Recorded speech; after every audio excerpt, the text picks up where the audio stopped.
At sa Mindanao, speed limit ng mga sasakyan ipatutupad sa lungsod ng Davao. Ito'y upang matiyak na rin ang kaligtasan ng mga motorista sa nasabing lungsod. Narito naman ang report ng aming kasama si Peng Alinio ng Radyo ng Bayan Davao. Peng, magandang hapon sa iyo.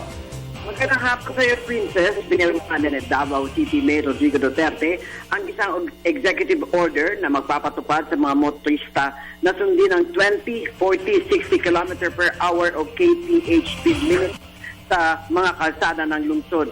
Muling nagsiklab ang galit ni Duterte sa mga nahuli mga drivers na mabilis na nagpapatakbo ng kanilang sasakyan kung saan karamihan sa mga nabibiktima ay mga bata.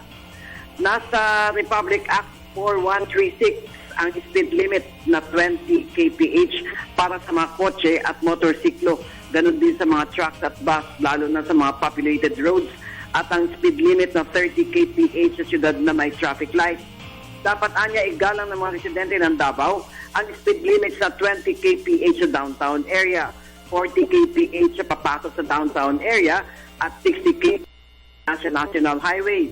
Dagdag pa ni Duterte na noong siya ay kongresista pa, kanyang hinikayat ang Kongreso na muling balikan ang nasabing batas dahil nga marami nang namamatay o malubang nasusugatan sa aksidente sa kalsada dahil sa mga irresponsibleng mga drivers. Kanya naman binalaan ng mga drivers ng ambulansya na huwag magpabilis ang takbo dahil ang sinisira nila ay pag-aari ng gobyerno. Ang babala ng alkalde ay kanya muling pinagbas matapos ang kanyang pamamahagi ng 22 brand new Toyota Hilux at brand new na 22 motorcycles sa mga miyembro ng Davao City Police Office o DCPO. Para sa Telebisyon ng Bayan, Peng Alinio, Radyo ng Bayan, Davao.